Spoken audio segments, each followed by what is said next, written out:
Grabatzen ari garen unean gaueko 8:00 minutu igaro diren honetan, Egigurenek eta Aldabek, Eibarko astelena pilotalekuan jokatu duten buruzburuko B-serie txapelketako final laurdenetako amultzoko lehen jardunaldiko bigarren norgehiagokaren analisia egingo dugu. Aldabek, pronostikoak hautsiz, 22 eta 18 irabazi dio favorito zen Egigureni eta honen bestez, igantziarrak lehen puntua erdietsi du.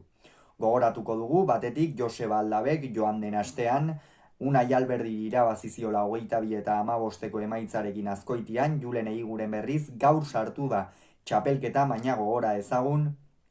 binakako B-serie txapelketako finala ere jokatu zuela eta Salaberria eta Gaskueren aurka galdu. Partida hasieran Julen Egigurenek oso ongi asmatu du aurrelariak atzelariaren aurka egin behar dituen bi gauzetan, batetik sakean eta bestetik errematean. Oso zehatz ikusi dugu, sakean Aldaberi minikeragarria egin dio pilota ezker orman sartzen, piloteoan zehar ere ederki luzatu du eta fresko ikusi dugu bolea zongi bihurritzen eta tantoak oso ongi amaitzen ezkerra irez ormabikoaren bidez. Denetik egin du Egigurenek partida hasieran eta ondorioz 9 eta 6 aurreratu da, baina hortikan aurrera norgehiagoka era bat aldatu da. Izan ere, Joseba Aldabek partida perfektua egin du hortik aurrera, hau da. Bere akatsak ere egin ditu, baina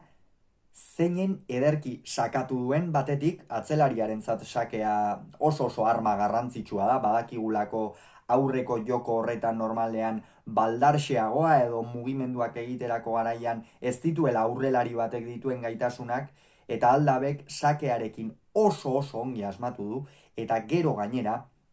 zeinen ederki luzatu duen pilota, baina ez luzatu bakarrik, ezker orman sartu ditu piloten euneko 80, eta hori oso baliagarria izan da. Izan ere, Egigurenek batzuk ez zituen ematen, baina eramaten zituenak ere oso ahoko zuloan uzten zizkion gerorako, eta Aldabek erakutsi du, lehen urtean erakutsi zuen, aurten ere erakusten ari da, buruzburukorako oso aproposa den pilotaria dela. Ondorioz, 12 eta 10 aurreratu da eta Egiguren etzegoen bat ere eroso kantxan. 9 eta 6 horretarik aurrera erabat Aldabek dominatu egindu, etzekien nola aldatu jokoa, Aldabe oso eroso zegoen, oso zuzen jokatzen ari zen Egiguren Aldabek behartuta, eta bigarren zatia ere antzeko zerbait izan da. 15 eta 12 aurreratu da Aldabe berdin jarraitu du, asko sakatzen, pilota ezker orman oso ongi sartzen, pare bat errebote ere sartu ditu, oso ongi luzatu du pilota Josebak, eta gero gainera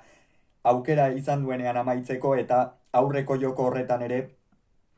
tanto dezente sartu dizkio Egigureni, eta hor ere egonda norgehiagokaren gako nagusietako bat. Hala ere, Julen Egigurene oso pilotari lehiakorra dela jakina da, eta ez du amore eman, inondik inora ere, gero sakearekin bera ere asmatzen hasi da, hau da, ongi sakatu du Egigurenek oroar hartuta, ezker orman sartuz, Aldabe asko behartuz, bigarren pilotaka da hori ere ongi luzatuz, baina Aldabek tanto askotan ez dio utzi, eta horrek esan daiteke, egin batean partidatik irten duela, eta gero gainera, pilota garbi asko normalean behar bada amaituko zituenak ez ditu amaitu nekeagatik, eta hori ere oso faktore garrantzitsua izan da. 18 eta 17 aurreratu da bigarren etenaldian, eta hortikan aurrera sakeari bikain eutsi dio Aldabek, Egiguren pixkanaga nekatzen ari zen, gogoratu behar baita lehen zatian asko behartu duela Josebak, eta pixkanaga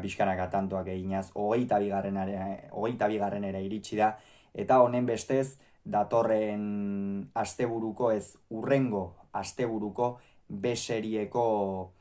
egutegia zehaztu dute, izan ere, bertan izango dira batetik irabazleen arteko norgehiagokan Bakaikoa eta Aldabe, eta bestetik galtzaien arteko partida horretan